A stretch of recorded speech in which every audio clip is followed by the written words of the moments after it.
Hi everyone, it's Laura here and welcome back to my YouTube channel. In today's video I'm going to show you how to create a Halloween card using stamps and dies by CC Designs and the no-line coloring technique with Spectrum Noir markers. For today's project I will be using the Haunted House stamp set by CC Designs. This is new with the September 2018 release, which by the way is awesome. If you haven't checked it out, make sure to do so because there are so many cool stamp sets. You can see all the previews on the CC Designs Facebook page and Facebook group.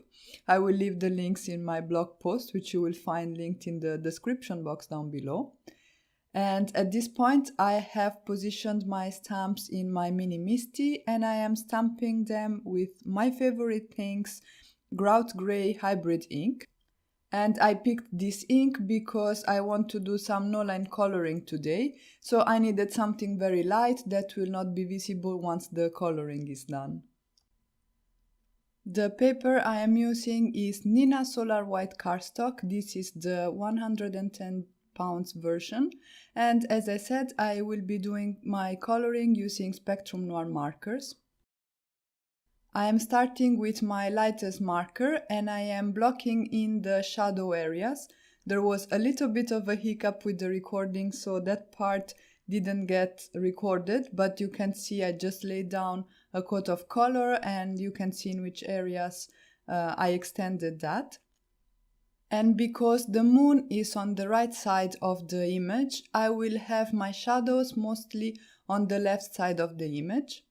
And after I went in with my lighter marker, I am using a mid-tone color, so this is BG4, to go over those areas, and as you can see, I'm not extending that color quite as far. I will use my BG3 marker to extend those shadows towards the highlight, and at this point I wasn't exactly sure how dark I wanted to go, so I'm trying to proceed gradually until I get the depth that I like.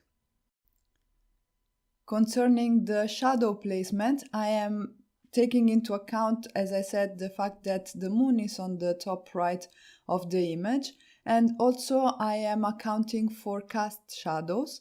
So this, for example, will be just under the roof, under the windows, the door and the fence. And you can see that I kept the area on the bottom where the fence is pretty dark compared to the rest, because that's quite far away from my light source.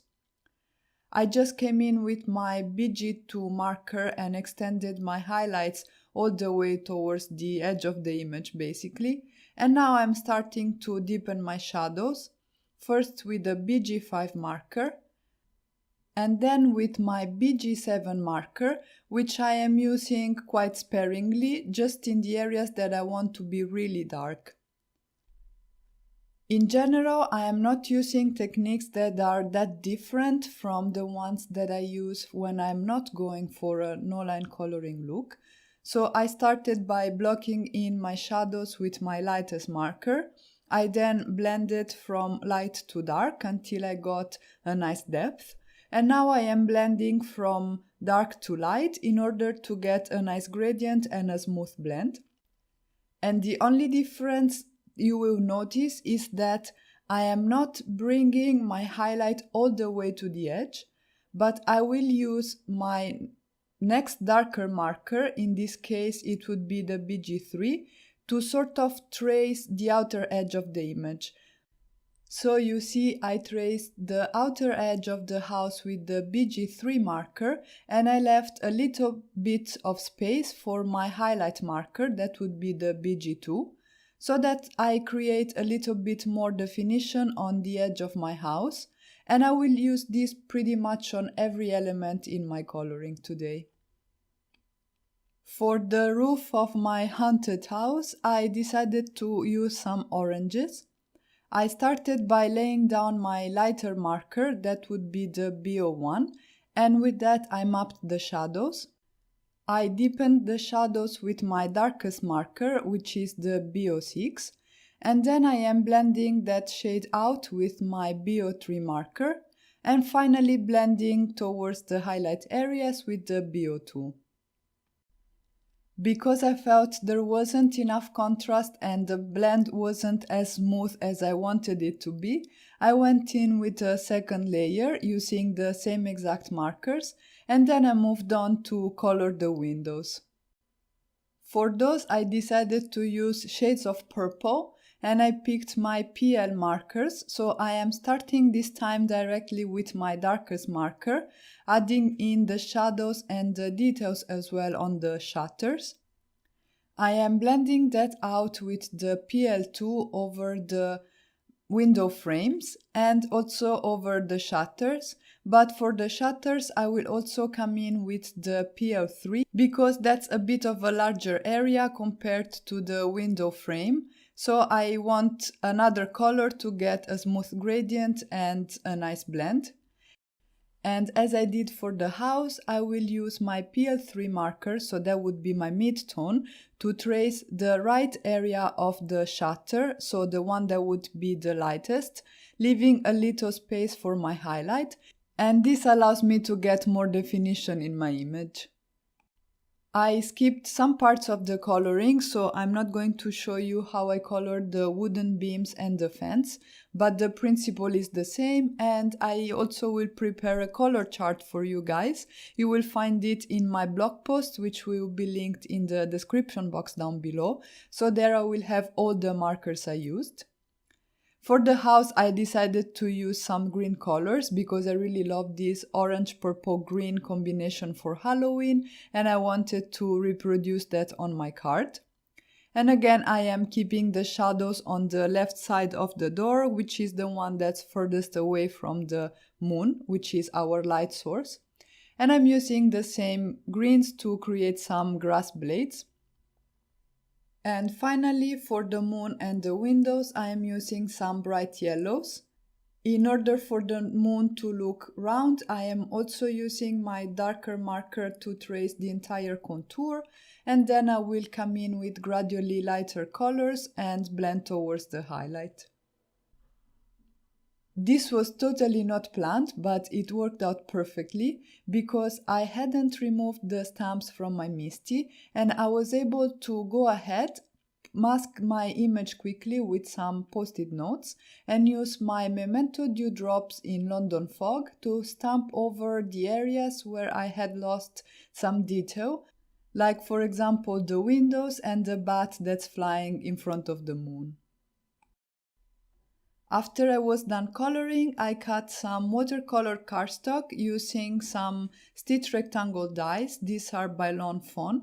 And I wanted to create a scene by overlaying these two rectangles, and one was going to be horizontal and one was going to be vertical, as I showed you just right now. And I am using my Distress Blender and Distress Oxides to add color to these panels. I am using Distress Oxides from the set number 4, so I picked Dusty Concord, Stormy Sky and Ripe Persimmon, and I am blending them using these distress brushes, which I'm really loving because they allow you to get a really nice blend. On the panel that will be on the bottom, I am using Ripe Persimmon and Dusty Concord only. And on the one that will be sort of higher up, I am using Ripe Persimmon, Dusty Concord and Stormy Sky.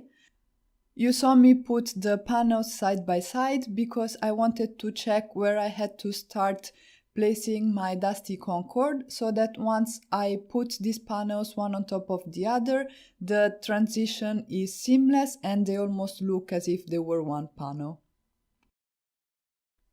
I die cut some more watercolor cardstock using the same stitched rectangle die by Lawn Fawn and my favorite things, Grassy Fields. And I'm using again Distress Oxides and my Distress Blending Brush to add color to this panel. I picked Crushed Olive, Ground Espresso for the shadows, and then to introduce a little bit of green for the shadow areas, I am going to use Maud Lawn as well.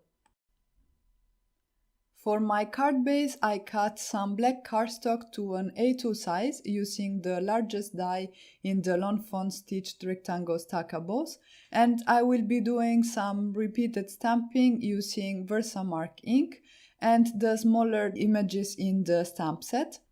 So you see, I mounted a few of them on a small acrylic block, and then I am stamping them all over the surface of this panel, changing the orientation a little bit so that I get the feeling of a random pattern.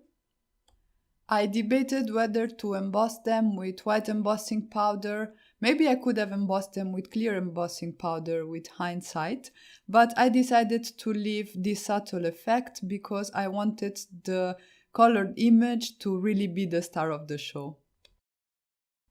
At this point I have everything ready, and I forgot to mention that I die cut my colored image with the coordinating dies to the CC Designs Haunted House stamp set.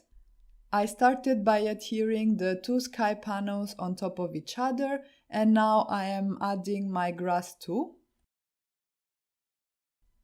I decided to add a few water droplets to my background before adhering down the haunted house.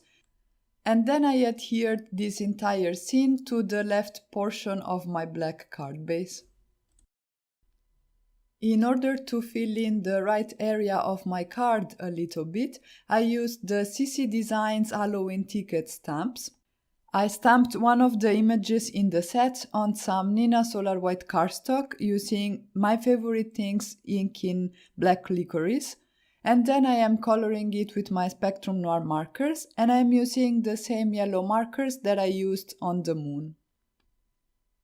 I die cut the image with the coordinating ticket dies by CC Designs, and I'm using my sidekick, which by the way is a great addition to your craft room. I asked whether I should get it at the beginning of the summer on my Facebook page, and people were so enthusiastic about it that I decided to give it a try, and I can definitely recommend it.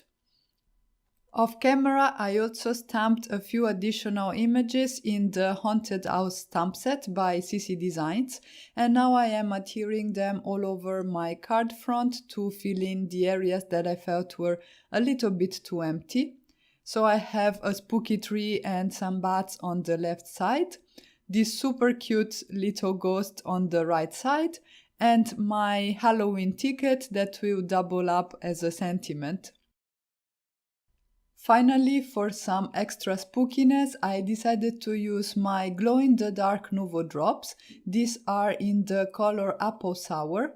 I decided on the placement using some sequins, and this is an easy trick in case you're not really feeling like just jumping in and adding your Nuvo drops without checking the positioning before. And I will add some pictures in my blog post so you can see the cool glow-in-the-dark effect. And that's it for today. If you guys enjoyed this video, please let me know in the comments below, give it a thumbs up and consider subscribing to my channel. You can visit my blog for the full list of supplies, and I'll catch you guys soon with the next one. Ciao!